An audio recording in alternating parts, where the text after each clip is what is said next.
Hello hunters, क्या हाल चाल है आप सभी के। आई होप आप सब लोग सही होंगे, पढ़ाई में व्यस्त होंगे और मस्त होंगे। आज के इस वीडियो के अंदर हम लोग बात करने वाले हैं दोस्तों, राजस्थान की जलवायु के बारे में बातचीत करने वाले हैं। राजस्थान की जलवायु को लेकर के हर बार हर एग्जाम के अंदर एक आध क्वेश्चन तो कन्फर्म आता है। जलवायु के अंदर जलवायु का वर्गीकरण पूछ लेते हैं। सबसे ज्यादा संभावना तो रहती है कि कोपिन के जलवायु वर्गीकरण के अनुसार ये जिला किस क्षेत्र में आता है, या थॉर्नवेट के अनुसार, है ना। जलवायु का जो वर्गीकरण है वो बेहद इंपॉर्टेंट होता है। उसके अलावा उससे पहले भी कई क्वेश्चंस यहाँ पर बनते हैं हमारे जलवायु के। तो हम लोग सारे के सारे जलवायु से रिलेटेड जो शुरुआत से लेकर के अंत तक है वो सारा कुछ देखेंगे विद शानदार शानदार शॉर्ट ट्रिक के माध्यम से। चलिए शुरुआत करते हैं। सबसे पहले जलवायु शब्द के बारे में अपन बात करते हैं। देखो, जलवायु शब्द क्या है, थोड़ा भारी शब्द है।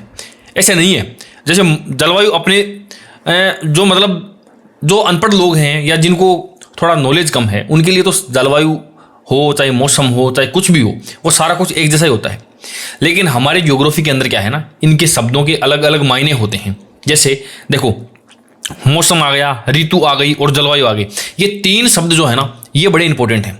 और इनके अंदर, तीनों के शब्दों के अंदर देखने वाला तो व्यक्ति सेम ही बोल देता है कि यार तीनों के तीनों ऐसे ही सेम टू सेम ही है, लेकिन सेम टू सेम नहीं है। इन सब के अंदर सबसे ज़्यादा इंपॉर्टेंट जो है ना वो समय का, यानी जो काल का जो होता है ना, वो सबसे ज़्यादा इंपॉर्टेंट रोल निभाता है। इन तीनों के अंदर जो डिफरेंस जो आता है वो किसकी वजह से आता है, वो समय की वजह से आता है। तुम लोगों ने वो गाना भी तो सुना होगा ना, कौन सा, मौसम की तरह तुम भी बदल तो न जाओगे, है ना। तो उसमें हीरोइन जो है वो ये बोल रही है कि मौसम की तरह तुम भी बदल तो नहीं जाओगे। वो ये नहीं बोल रही कि जलवायु की तरह तुम भी बदल तो नहीं जाओगे। जलवायु की तरह यदि बदल जाए तो कोई दिक्कत नहीं है। क्यों दिक्कत नहीं है? क्योंकि जलवायु जो है ना वो 30 साल में चेंज होती है। तो 30 साल तक तो कम से कम उसकी गारंटी है हीरो की, टिका रहेगा वो। तो वो, लेकिन समस्या ये है ना कि वो मौसम की तरह बदल रहा है। आज यहाँ है तो कल वहाँ है। देखो, मौसम की तरह तुम भी बदल तो नहीं जाओगे ना, बदलना नहीं है। मौसम सुबह कैसा होता है, शाम को कैसा होता है। आज मौसम बहुत बढ़िया भैया, पकौड़ियाँ बना लो।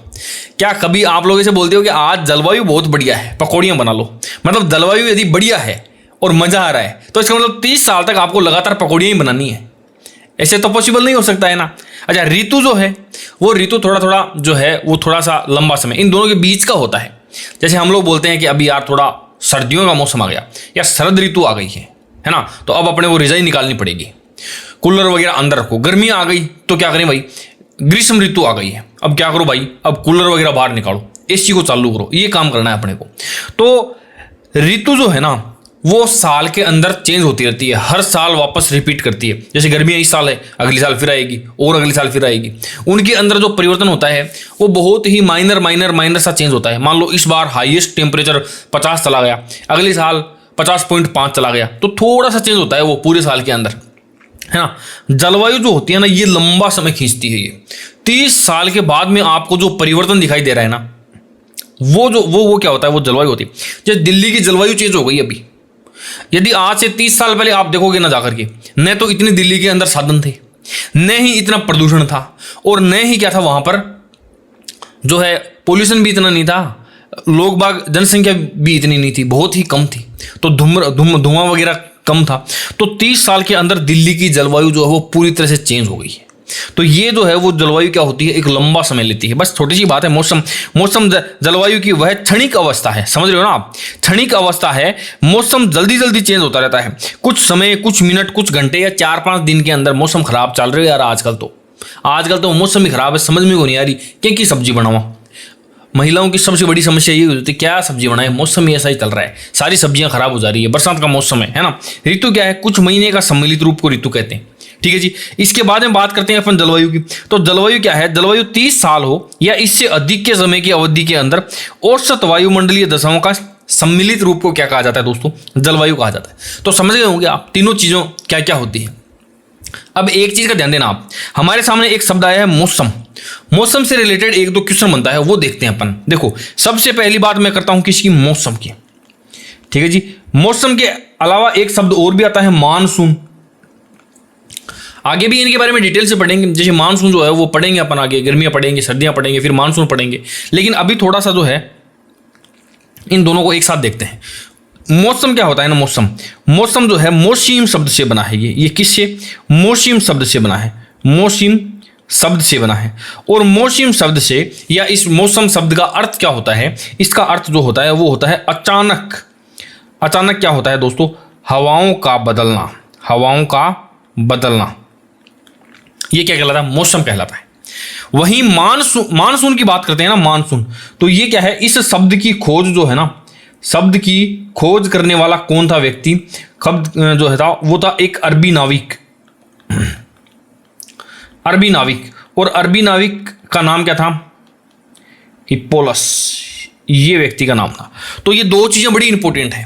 देखो, एक तो मौसम शब्द है ना, दूसरा मानसून शब्द की खोज करने वाला व्यक्ति कौन था? हिप्पोलस था, अरबी नाविक था ये। तो ये दो चीजें छोटी छोटी सी है, ये यहां पर बता देते हैं। मेन जो अपना टॉपिक है वो क्या है? वो है राजस्थान की जलवायु। इसलिए हम सबसे ज्यादा ध्यान जो है वो किसके ऊपर देने वाले हैं? वो देने वाले हैं इसी जलवायु के ऊपर, यानी 30 साल के अंदर। अब देखो, हम मौसम का अध्ययन नहीं कर पाते हैं। मौसम का क्या अध्ययन करें यार, अभी तुरंत ही चेंज हो जाता है। लेकिन हम लोग क्या है, जलवायु का अध्ययन कर सकते हैं कि राजस्थान की जलवायु कैसी है। क्या कोई व्यक्ति बोलेगा कि आज राजस्थान का मौसम कैसा है? फोन करके पूछते हैं कि भाई हरियाणा का मौसम कैसा है, तो अपने को पता लगेगा कि मौसम जो है ना, उसका अध्ययन करने का कोई सेंस ही नहीं बनता है, क्योंकि हमने उसका अध्ययन किया तो वो 1 घंटे में चेंज हो जाएगा। लेकिन जलवायु का अध्ययन कर सकते हैं और फिर हम अंदाजा लगा सकते हैं कि हमें वहां पर जो है किस प्रकार की फसलें होती है, किस प्रकार का जो है वहां पर लोग पाए जाते हैं, किस प्रकार का उनका कलर टोन होता है, स्किन कैसी होती है। जैसे रशियन लोग होते हैं वो बहुत ज्यादा गोरे होते हैं, अफ्रीकी लोग होते हैं वो जो है डार्क स्किन होती है उनकी, अपन जो है वो थोड़े बीच के होते हैं, वो किसी होते हैं। वो सारा का सारा सिस्टम किसका होता है? जलवायु की वजह से होता है। किस प्रकार की फसलें कहाँ पर होने वाली है, ये जलवायु ही निर्धारित करती है। ठीक है जी, आगे की ओर चलते हैं अपन। देखो, जलवायु को प्रभावित करते हैं, कई चीजें करते हैं। अब आप बोलोगे सर रसिया वाले इतने गोरे कैसे होते हैं, अफ्रीकी लोग थोड़े से जो है वो काले क्यों होते हैं, हम लोग ब्राउन क्यों होते हैं? इसके पीछे का रीजन क्या है? इसके पीछे का रीजन है ये, और ये हर जगह की अलग अलग है, चेंज होती रहती है। आप कहते हो कि सर चेंज हो रही है, तो किसकी वजह से चेंज हो रही है? देखो, चेंज होने के कई रीजन हो सकते हैं भाई। हमारे यहाँ पर एक अलग जो है, हम लोग अलग जलवायु के अंदर रहते हैं, अफ्रीकी लोग अलग के अंदर रहते हैं, यूरोपीय लोग अलग जो है जलवायु के अंदर रहते हैं। यदि हम लोग वहाँ पर जाकर के रहने लग जाएं तो हो सकता है 10, 15, 20 पीढ़ी के बाद में हमारे भी जो है वो सारा का सारा शरीर जो है उस प्रकार से, हमारे आने वाली जो पीढ़ियां हैं, हम तो कहाँ रहेंगे उस वक्त तक, लेकिन आने वाली पीढ़ियां जो है वो उन्हीं के अनुरूप होना शुरू हो जाएगी, है ना। तो देखिए, अब बात करते हैं कि इसको प्रभावित करने वाले जो जो चीजें हैं ना, उसकी एक 100 ट्रिक है, और लगभग हर जगह पे आपको ये सेम ही 100 ट्रिक मिलेगी। तो मैं आपको बिल्कुल भी ये चीज चेंज नहीं करने वाला हूं। इस 100 ट्रिक का नाम क्या है दोस्तों? इस 100 ट्रिक का नाम है लैंड फॉर्म्स, FORMS। ये है, समझ में आई क्या नहीं आई? ये है क्या दोस्तों? ये यहां पर आपको देखने को मिलेगा क्या? जलवायु को निर्धारित करने वाले कारक। क्या किसी भी स्थान की जलवायु किस प्रकार से होगी या कैसी वहां पर होने वाली है, ये सारी की सारी चीजें मिलकर के उस चीज को निर्धारण करती है। सुनना मेरी बात। अब आप कहोगे सर इनका मतलब क्या है, एक एक चीज का तो बताओ आप। देखो, एल का मतलब क्या है ना? एल का मतलब है लेटीट्यूड। लेटीट्यूड, लेटीट्यूड का मतलब क्या होता है? अक्षांश। अक्षांश रेखा, कि आप पृथ्वी के अक्षांश के ऊपर कहां पर रह रहे हो, कितना ऊपर। देखो, पृथ्वी पता है ना आपको, ये पृथ्वी है, और इसके ऊपर ये सारी की सारी जो रेखाएं हैं, इनको क्या बोलते हैं हम?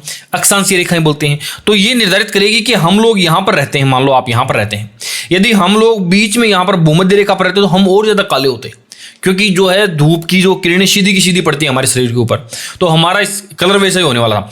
यदि जहां से हम ऊपर की ओर जाते जाएंगे ना, तो हमारा शरीर का तापमान, कलर, आंखों का रंग, बालों का जो है वो जो कलर है, वो सारी चीजें चेंज होती जाती है। तो सबसे ज्यादा क्या चीज प्रभावित करती है? वो करती है लेटीट्यूड। ठीक है जी, ए से बात करते हैं। ए से बात करते हैं अपन। ए से हो जाएगा एटीट्यूड, मतलब ऊंचाई। ठीक है जी, कितनी हाइट के ऊपर रह रहे हैं। जैसे जो अपने जो 7 सिस्टर्स हैं, जो पहाड़ी इलाका है, वहां पर रहने वाले लोग किस प्रकार के होते हैं, उनका कलर किस प्रकार से होता है, उनकी हाइट कितनी होती है, ये सारी चीजें चेंज करती है ना। और यही सारी चीजें इंसान के ऊपर प्रभाव तो डालती है, लेकिन वहां की जलवायु भी निर्धारित करती है। समझ रहे हो ना आप? हम लोग जलवायु पढ़ रहे हैं, मेन बात ये है, हम लोग किसी इंसानों का अध्ययन नहीं कर रहे हैं। तो वहां की जलवायु जो है, ये अक्षांश और ये ऊंचाई जो है, ये चेंज करती है। तीसरी बात, एन से मैं बात करता हूं। क्या एन से अपन बात करेंगे तो नियरनेस ऑफ सी या नियरनेस फ्रॉम सी। समझ रहे हो आप, समुद्र से कितनी दूरी है। जो समुद्र के नज़दीक रहते हैं वो एक अलग हिसाब किताब होता है उनका शरीर का, और हमारा जो है वो यहाँ का वातावरण अलग होता है। समुद्र के पास में जो लोग रहते हैं वहाँ पर न ज़्यादा बहुत ज़्यादा गर्मी होती है, न ही वहाँ पर बहुत ज़्यादा सर्दी होती है। जलवायु जो है ना वहाँ की इस प्रकार की होती है, जैसे मुंबई की है, आप लोग मुंबई की सुनते हो आप, कि वहाँ पर न तो कब बारिश आ जाती है पता ही नहीं चलता है ना, न तो बहुत ज़्यादा गर्मी होती है वहाँ पर, न ही बहुत ज़्यादा सर्दी होती है। यदि मुंबई वाले कई बारी, अभी तो क्या है सेलिब्रिटी वगैरह इधर उधर घूमते रहते हैं तो ये बताते रहते हैं रीले डाल करके, मान लो मुंबई के अंदर रहने वाली कोई हीरोइन है, वो दिल्ली के अंदर रहने के लिए आ गई तो बैंड बजाता है उसका सर्दियों के अंदर, गर्मियों के अंदर भी वही होता है। ठीक है जी, अब बात करते हैं डी से, डायरेक्शन ऑफ विंड, यानी हवाओं का दिशा जो है ना, हवाओं की दिशा, ये भी वहां की जलवायु को निर्धारित करती है ना। एफ की मैं यदि बात करूं तो क्या हो जाएगा, फॉरेस्ट, यानी जंगल कितने हैं वहां पर। जंगल जहां पर ज्यादा होते हैं वहां का तापमान भी कम रहता है, जहां पर कम होते हैं वहां का तापमान ज्यादा है। जैसलमेर को देख लो आप, और इस तरफ झालावाड़ को देख लो आप, इनका अंतर देख लो। ओ से बात करते हैं अपन, क्या है, ओशियन करंट, यानी समुद्री धाराएं, समुद्री धारा। ठीक है जी। आर का मतलब क्या होता है, रेनफॉल, यानी वर्षा कितनी होती है वहां पर। एम का मतलब क्या है, एम का मतलब है माउंटेन, माउंटेन्स, पर्वत कितने हैं। और एस से क्या होता है, सोइल, यानी वहां की मिट्टी कैसी है, किस प्रकार की मिट्टी है। वो मिट्टी का आपको पता ही है कि भाई जैसे जैसलमेर के अंदर है तो वो बालू मिट्टी है, तो वो बहुत ही जल्दी गर्म होती है और बहुत ही जल्दी ठंडी होती है। लेकिन वहीं दूसरी मैदानी प्रदेश की तरफ जाते हैं तो वो मिट्टी न तो बहुत जल्दी गर्म होती है और न ही बहुत ज़्यादा ठंडी होती है। तो ये भी जलवायु को बहुत ज़्यादा प्रभावित करते हैं। मान लो सूर्य की रोशनी वहाँ पर पड़ रही है और वो मिट्टी कुछ इस प्रकार की है कि वो बहुत ज़्यादा गर्म हो जाती है, तो वो पूरे के पूरे माहौल को या जलवायु को ही गर्म कर देती है। तो ये सारी की सारी चीज़ें हैं, ध्यान रखना, ये इंपॉर्टेंट है। क्वेश्चन जब भी आएगा यहाँ पर तो आपको ये ऑप्शन दिए जाएंगे इनके अंदर, और ऑप्शंस के बाद में जो है ये चीज़ें पूछी जाएगी आपके, क्या जलवायु को प्रभावित करने वाला कारक नहीं है तो 3 तो इनमें से दे देगा, 3 इनमें से दे देगा, और 1 जो है वो कहीं बाहर से उठा करके दे देगा। समझ में आई ना बात। तापमान वगैरह कुछ ना कुछ ऐसा देता है जिसको देख करके हम लोग क्या है कंफ्यूज होते हैं। मान लो तापमान दे दिया उसके अंदर, है ना, तो ये सारी की सारी चीजें जो है वो डिसाइड करती है। आगे की ओर चलते हैं। देखो अब बात करते हैं क्या दोस्तों, कुछ एक बातें और करता हूं कि इन सब चीजों को लेकर के और इन सब चीजों की वजह से राजस्थान के अंदर जो आपको जो जलवायु जो दिखाई दे रही है ना, वो पूरी तरह से जो है वो परिवर्तित हो जाती है। ठीक है, अब देखो यहां से अपन यदि बात करें क्या कि राजस्थान के अंदर जो चीजें प्रभावित कर रही है राजस्थान की जलवायु को, उसके बारे में मैं यहां पर बात करूंगा। तो सबसे पहले क्या है, राजस्थान की अक्षांश की स्थिति के बारे में हम लोग यहां पर पढ़ने वाले हैं। क्या राजस्थान की अक्षांश की स्थिति क्या है, राजस्थान कहां से कहां तक है आपको पता है। राजस्थान का जो नीचे नीचे वाला जो हिस्सा है वो कर्क रेखा को टच करता है, और कर्क रेखा को जो टच करता है उसको हम लोग कितना है वो अक्षांश की स्थिति राजस्थान की क्या है दोस्तों, ये है 23 डिग्री 30 मिनट, यहां से लेकर के 1 तारीख के 3/03 है ना, ये कर्क रेखा है। ये तो उत्तरी अक्षांश जिसको बोलते हैं हम लोग, ये क्या है दोस्तों, ये है उत्तरी अक्षांश, ये राजस्थान से होकर के गुजरता है। उत्तरी अक्षांश बोल दो, या इसको क्या है जो कर्क रेखा जो हम लोग कहते हैं, तो हम लोग कर्क रेखा के ऊपर स्थित हैं। समझ रहे हो आप। तो न तो हम लोग बहुत ज्यादा गर्मियों की ओर हैं, न ही बहुत ज्यादा जो है वो सर्दी की तरफ है, बीच में हैं हम लोग थोड़े से, है ना। इसलिए हमारी जो है वो क्या है, उपोष्ण कटिबंधीय है ना, उपोष्ण कटिबंधीय, उपोष्ण कटिबंधीय हमारी जलवायु है। पहली बात तो ये। दूसरा, अरावली पर्वतमाला श्रेणी की जो दिशा है ना वो कुछ इस प्रकार की है जो कि ये भी हमारी जलवायु को बहुत ज्यादा प्रभावित करती है। अरावली हमारे लिए क्या है दोस्तों, बहुत ज्यादा इंपॉर्टेंट है। राजस्थान के अंदर क्या है, ये कुछ इस प्रकार से हमारा राजस्थान है, और ये अरावली इसके अंदर यहां पर है। तो इस तरफ से जो भी मानसून आता है वो सीधा का सीधा निकल जाता है ना। यहां से आने वाला जो मानसून है वो यहां पर टकराता है और बारिश करता है। राजस्थान के जो पूर्वी और जो दक्षिणी हिस्सा है यहां पर ही बारिश हो पाती है, और ये जो पीछे वाला जो हिस्सा है ना अरावली का, यहां पर जो है ये क्या है, वृष्टि छाया क्षेत्र जिसको कहते हैं वो ये है। तो यहां पर भी क्या है, हमारे बरसात नहीं हो पाती है। इसलिए अरावली जो राजस्थान की जो जलवायु है उसको निर्धारित करने में इंपॉर्टेंट भूमिका निभाती है। अरावली राजस्थान के अंदर जो है, अरावली की जो दिशा है वो बहुत ही इंपॉर्टेंट है। वो किस प्रकार से, हम लोग दक्षिणी पूर्व से उत्तर पूर्व की ओर, उत्तर पूर्व की ओर जो है वो इसकी क्या है दोस्तों, दिशा है। ठीक है जी। तो अरब सागर की मानसूनी पवनों को समांतर है, मानसूनी पवनों के हम लोग क्या है दोस्तों, पवनों के समांतर हैं हम लोग। तो ये क्या चीज करती है, ये हमारे राजस्थान की जलवायु को प्रभावित करती है। आगे बात करते हैं थार के मरुस्थल का प्रभाव। हमारे राजस्थान के अंदर थार का मरुस्थल है। तो आपको पता है कि थार का मरुस्थल क्या करता है, बहुत ही ज्यादा तापमान को बढ़ा देता है। तो मिट्टी जो है कुछ इसी प्रकार की है, वहां पर बालू मिट्टी है। जो सूर्य की जो किरणें वहां पर आती है वो उससे जो है वो तापमान बहुत ज्यादा बढ़ जाता है। और क्या होता है दोस्तों, ये जो पश्चिमी भाग है, पश्चिमी भाग जो राजस्थान का है, इसके अंदर कैसी मिट्टी है, आपको रेतीली मिट्टी मिलती है। रेतीली मिट्टी, रेतीली मिट्टी, ठीक है जी। जो ये मिट्टी क्या करती है दोस्तों, ये दिन में गर्म और रात में ठंडी, और वो भी बड़ी स्पीड से होती है। दिन में गर्म भी तेजी से होती है, रात को ठंडी भी बहुत ही तेजी से होती है। तो ये क्या करती है, ये राजस्थान के जो है वो इसको प्रभावित करती है, जलवायु को। राजस्थान का जो पूर्वी भाग आपको दिखाई देता है उसके अंदर क्या है, दोमट मिट्टी है, ठीक है जी। वह काली मिट्टी है। दोमट और काली मिट्टी राजस्थान के अंदर पाई जाती है। कौन से हिस्से के अंदर, ये राजस्थान के पूर्वी हिस्से के अंदर। तो ये मिट्टी बहुत ही धीरे धीरे गर्म होती है और धीरे धीरे ही ठंडी होती है।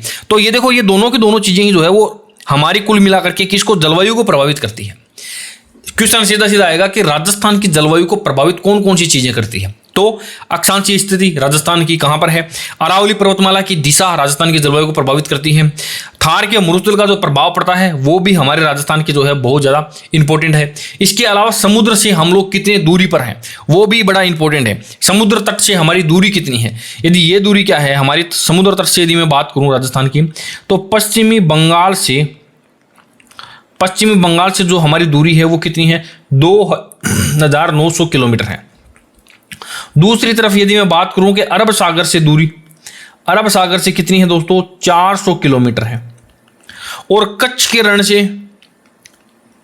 रण से ये उसी का भाग है, अरब सागर का ही भाग है कच्छ का रण। ऊपर वाला हिस्सा कच्छ का रण होता है, वहां से हम लोग जो है वो 225 किलोमीटर दूर है ना। और जो खंबात की खाड़ी है, खंबात की खाड़ी जो है उससे हमारी दूरी कितनी है दोस्तों, 275 किलोमीटर, क्योंकि वो थोड़ी सी नीचे है, 85 किलोमीटर।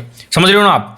ये जो राजस्थान के अंदर जो आपको चीजें दिखाई दे रही है कि हम लोग, हमारा ये प्यारा राजस्थान है, ये यहाँ से पश्चिम बंगाल से दूरी है, ये इस हिस्से से यानी अरब सागर से दूरी है।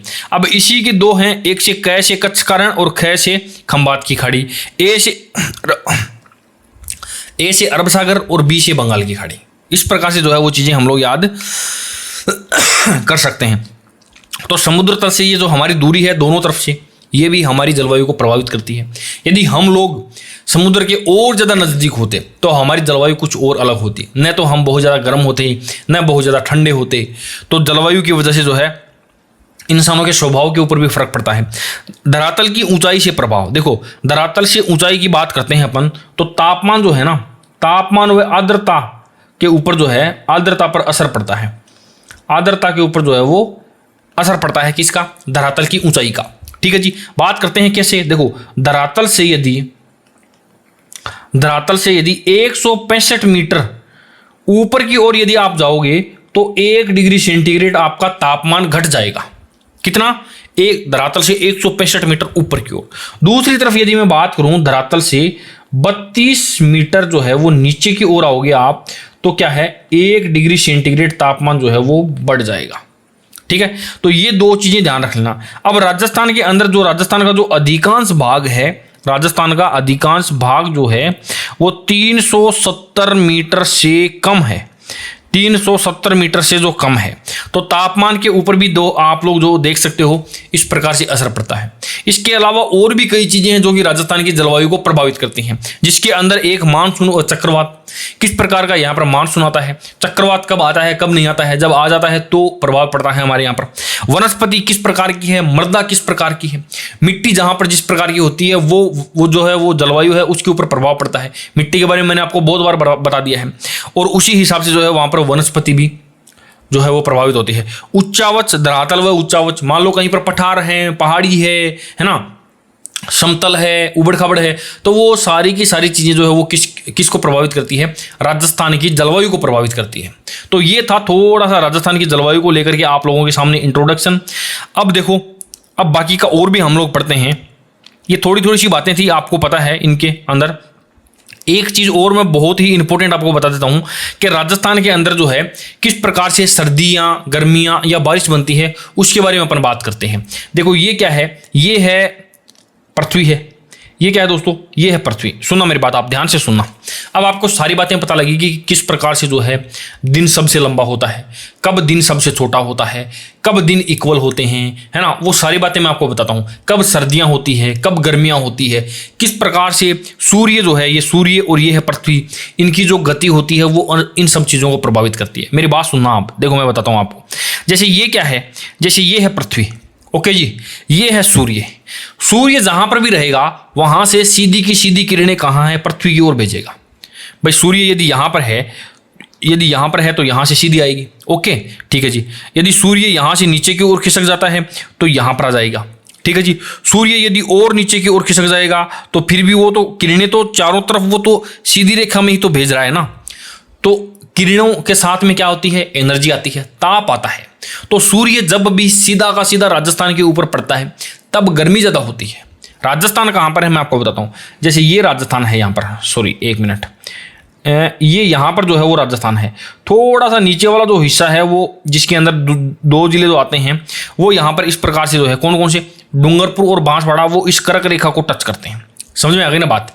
अब मेरी बात सुनना, जब भी सूर्य यहां पर, हम लोग यहां पर डिसाइड करते हैं कि भाई यहां पर बीचों बीच है, ठीक है जी, तो यहां से क्या करता है, सूर्य अपनी सीधी की सीधी किरणें यहां पर भेज रहा है। यानी अब उस वक्त क्या होगा कि ये जो बीचों बीच वाली जो रेखा है यहां पर सबसे ज्यादा तापमान होने वाला है। सीधी की सीधी किरणें यहां आ रही है तो यहां पर जो भी लोग रहते हैं हालत खराब हो जाएगी, गर्मी भयंकर वाली पड़ने वाली है वहां पर। समझ में आई मेरी बात। राजस्थान के अंदर ये कब होता है, ये जब सबसे ये जो यहां पर जो आता है वो मैं आपको बताता हूं। वो समय कब आता है, वो आता है दोस्तों 23 सितंबर को, 23 सितंबर को, ठीक है जी। अब जरा मेरी बात सुनना, इसको भी मिटाते हैं एक बार, शुरुआत करते हैं ऊपर से, यहां से शुरुआत करता हूं मैं, ठीक है। इसको देखना, इसको समझना। अब सूर्य की किरणें सीधी की सीधी कहां पर पड़ेगी, यहां पर पड़ेगी। और यहां पर सूर्य की सीधी किरणें पड़ रही है, यहां पर थोड़ी सी तिरछी हो जाती है, यहां पर सीधी किरणें पड़ेगी, यानी यहां पर भयंकर वाली गर्मी हो जाएगी, है ना। तो सूर्य की सीधी किरणें यहां पर पड़ रही है और यहां पर जो है वो गर्मी हो जाएगी। वो समय कब आता है, यानी राजस्थान के अंदर सबसे ज्यादा गर्मी कब होती है दोस्तों, वो होती है यहां पर क्या, 21 जून के दिन। जून जुलाई का महीना भयंकर वाला गर्मी करता है राजस्थान के अंदर, करता है ना। उस वक्त क्या होता है, सूर्य की सीधी किरणें हमारे ऊपर पड़ती हैं, इसलिए 21 जून का दिन सबसे लंबा होता है, क्योंकि रात को लेट तक जो है वो सूर्य छिपता है, ठीक है। दूसरे नंबर पे मैं बात करता हूं, अब इसको थोड़ा सा मैं नीचे की ओर खिसका दिया। अब क्या होगा, अब सूर्य की सीधी किरणें यहां पर पड़ेगी, लेकिन हमारे वहां पर क्या होगा, ठीक ठाक सा मौसम हो जाएगा। यानी हम न बहुत ज़्यादा गर्मी में होंगे न बहुत ज़्यादा सर्दी में होंगे, दिन और रात जो है वो इक्वल चेक हो जाएंगे। और वो दिन जो है ना, जून के बाद में जुलाई, अगस्त और सितंबर, यानी 3 महीने का गैप लेकर के, और वो दिन आ जाएगा कब, सितंबर का, और वो 23 सितंबर की मैं बात कर रहा हूँ। तो 23 सितंबर को राजस्थान के अंदर दिन और रात इक्वल होते हैं। उसके बाद में बात करते हैं तो ये नीचे की ओर चला जाएगा सूर्य।